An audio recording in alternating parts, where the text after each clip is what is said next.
ప్రజలకి మంచి చేయాల్సిన రాజకీయ వ్యవస్థని కులాల కుమ్ములాటగా, కులాల కుంపట్లుగా మనుషుల్ని విడదీసుకుని నడుస్తున్నటువంటి ఈ దేశంలో, ముఖ్యంగా ఆంధ్రప్రదేశ్లో ఇప్పుడు ఒక సామాజిక వర్గం యొక్క ఓట్లని ఎట్లా కావాలంటే అట్లా చీల్చుకునేలాగా ఒక దారుణమైనటువంటి క్రీడ జరుగుతుంది.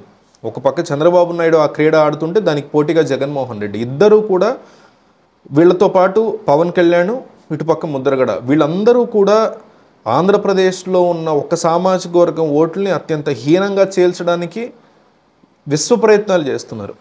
ఈరోజు జనసేనతో పాటు కలిసి ముందుకు వెళ్ళాలని అనుకున్న ముద్రగడ వైసీపీలో తాను కోరుకున్న సీట్లు ఇవ్వట్లేదని తెలిసి జనసేన టీడీపీతో కలిసి ముందుకు వెళ్ళాలి అనుకున్నటువంటి నేపథ్యంలో అయోధ్య రామ మందిరం యొక్క ఇనాగ్రేషన్ తర్వాత వచ్చి మిమ్మల్ని కలుస్తాను అని కబురు పంపిన పవన్ కళ్యాణ్ కలవకపోగా జెండా సభ జరిగిన మొన్న తాడేపల్లిగూడెం జెండా సభలో ఎవరు నాకు సలహాలు ఇవ్వక్కర్లేదు అంటూ హరిరామ జోగయ్యకి ముద్రగడకి కౌంటర్లు వేసినటువంటి స్టైల్ ఏదైతే ఉందో అది పవన్ కళ్యాణ్ యొక్క ఎరగెన్స్ని డెఫినెట్లీ చూపిస్తుంది. అందులో ఎటువంటి డిస్కషన్ లేదు, క్వశ్చన్ లేదు. ఎందుకంటే వాళ్ళిద్దరూ సీనియర్లు. ఒక సామాజిక వర్గం ఓట్ల కోసమే పవన్ కళ్యాణ్ పాకులాడుతున్నాడు, తాపత్రయపడుతున్నాడు. అందులో ఎటువంటి క్వశ్చన్ లేదు. ఫస్ట్లో రాజకీయాల్లో ఎంటర్ అయిన ఫస్ట్లో అసలు నా కులం వాళ్ళు నాకు ఓటే వేయద్దు అన్నాడు పవన్ కళ్యాణ్. ఖచ్చితంగా ఎవరైనా మెచ్చుకోవాల్సినటువంటి అంశం. ఆ రోజు నాకు కూడా చాలా చాలా సంతోషం అనిపించింది.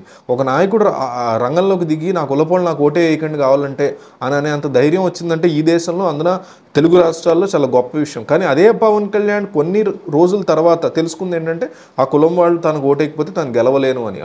అట్లా గెలవలేను అని తెలుసుకున్నప్పుడు రాజకీయాల నుంచి దూరంగా ఉండాలేమో. కానీ ఇట్లా వాళ్ళతో పాటు ఆల్రెడీ ఒక దారుణమైనటువంటి క్రీడని ఆడుతున్న వాళ్ళతో పాటు తాను కూడా కలిసిపోవడం అనేది అత్యంత బాధాకరమైనటువంటి అంశం. సో ఎనీవే, ఈ క్రీడలో ప్రజల్ని నిలువున చీల్చి ముంచి నాశనం చేసే క్రీడలో మునిగి తేలుతున్నటువంటి వీళ్ళందరూ కూడా ఇప్పుడు ఒక కొత్త యుద్ధ ప్రాంగణాన్ని చూసుకున్నారు తమ యొక్క క్రీడను ఆడుకోవడానికి. అదే పిఠాపురం నుంచి పవన్ కళ్యాణ్ పోటీ చేయబోతున్నాడు అనేటువంటి డిస్కషన్స్ వస్తున్న నేపథ్యంలో భీమవరంలో అయినా పిఠాపురంలో అయినా పోటీ చేయడానికి పవన్ కళ్యాణ్ సిద్ధంగా ఉన్న ఈ పరిస్థితుల్లో జగన్మోహన్ రెడ్డి నెమ్మదిగా ముద్రగడ పద్మనాభాన్ని తన వైపు తిప్పుకోవడానికి, అవసరమైతే పిఠాపురంలో పవన్ కళ్యాణ్ మీద పోటీ చేయించడానికి సిద్ధంగా ఉన్నారు. పవన్ కళ్యాణ్ని మేము కేర్ చేయము, పవన్ కళ్యాణ్ మాకు అసలు లెక్కే కాదు అని మాట్లాడే వైసీపీ ఈరోజు పవన్ కళ్యాణ్ని ఓడించడం కోసం ఇన్ని రకాల విశ్వ ప్రయత్నాలు, భీమవరం, గాజువాక అయితే గాజువాక, పిఠాపురం అయితే పిఠాపురం అని ప్లాన్లు వేస్తుంది. అట్లాగే నారా లోకేష్ని కూడా అస్సలు కన్సిడర్ చేయమని చెప్పే వైసీపీ మంగళగిరిలో ఎప్పటికప్పుడు ఇన్ఛార్జీలను మారుస్తుంది, ఆర్కేని వెనక్కి తెచ్చుకుంది విశ్వ ప్రయత్నాలు చేసి. ఇట్లాంటి పరిస్థితులతో పాటుగా వైసీపీ పైకి చెప్పే మాటలు ఒకటి, వెనకాల ఎంతో కొంత భయపడుతున్నారు, అందులో క్వశ్చన్ లేదు. అయితే నాకు అనిపించేది ఏంటంటే ఫస్ట్ నుంచి కూడా జగన్మోహన్ రెడ్డి యొక్క రాజకీయాన్ని అబ్జర్వ్ చేస్తున్న వ్యక్తిగా, జగన్మోహన్ రెడ్డి ఎప్పుడైనా చిన్న పావునైనా పెద్ద కర్రతోనే కొడతారు. ఆయన చిన్నదే కదా పట్టించుకోకపోతే పర్లేదులే అనేటువంటి కథా కమమిషి ఉండదు. ఈ ఎన్నికలకి ఆయన రాజకీయంగా దెబ్బ కొట్టకుండా వదిలేసే వ్యక్తి వైఎస్ షర్మిల ఒక్కరే అవుతారు. ఎందుకంటే నిజంగానే పెద్ద విషయం లేదు కాంగ్రెస్ పార్టీకి ఏపీలో.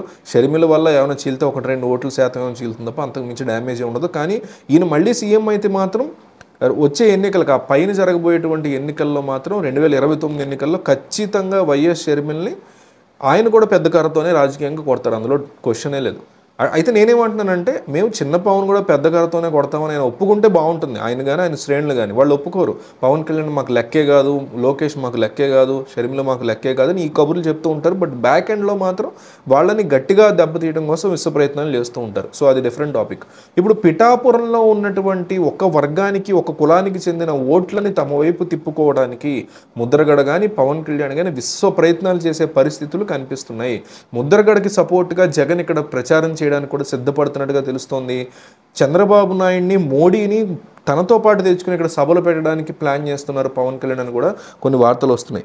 అఫీషియల్గా అయితే భీమవరం నుంచి పోటీ చేస్తారా, పిఠాపురం నుంచి చేస్తారన్న దాని మీద క్లారిటీ లేదు. కానీ ఖచ్చితంగా ఈస్ట్ గోదావరి నుంచే చేయబోతున్నారు. ఈ ప్రాంతంలోనే ఆయన సామాజిక వర్గానికి సంబంధించినటువంటి ఓటర్లు ఎక్కువ ఉన్నారు. నా కులం వాళ్ళు నాకు ఓటే వేయొద్దు అంటున్నట్టు అన్న పవన్ కళ్యాణ్ ఈరోజు మళ్ళీ ఆ కులం వాళ్ళు ఎక్కువ ఓట్లు ఎక్కడున్నాయో చూసుకుని అక్కడికి వచ్చి పోటీ చేయడం అనేది పవన్ కళ్యాణ్ దౌర్భాగ్యంతో పాటు ఈ దేశ రాజకీయాలు కులంలో ఎంత దారుణంగా దిగజారిపోయాయనే ఒక మన దౌర్భాగ్యం కూడా. సో పిఠాపురంలో ఏం జరగబోతుంది, నిజంగా వీళ్ళిద్దరు అక్కడ పోటీ చేస్తే ఎవరు గెలిచే అవకాశం ఉంది అనేది మీరు చెప్పండి. ముద్రగడ వెనక జగన్ నిలబడతారు, పవన్ కళ్యాణ్ వెనక చంద్రబాబు నిలబడతారు. అవసరమైతే మోడీని కూడా తెచ్చుకోవడానికి పవన్ కళ్యాణ్ సిద్ధంగా ఉన్నారు. సో గతంలో భీమవరంలో పోటీ చేసి మేము ఓడించాం అనే ఫీలింగ్లో ఉన్న భీమవరం ప్రజలకైతే సానుభూతి ఉంది పవన్ కళ్యాణ్ మీద. కానీ పిఠాపురం వాళ్ళకి అటువంటిది ఉండదు. కానీ పిఠాపురంలో ముద్రగడకి మంచి గ్రిప్ ఉందని కూడా అంటారు. సో ఏం జరుగుతోంది పిఠాపురంలో కనుక వీళ్ళిద్దరూ పోటీ చేస్తే గెలుపు ఎవరిది ఉండబోతోంది అనేది మీకున్న అభిప్రాయాన్ని కామెంట్లో చెప్పండి.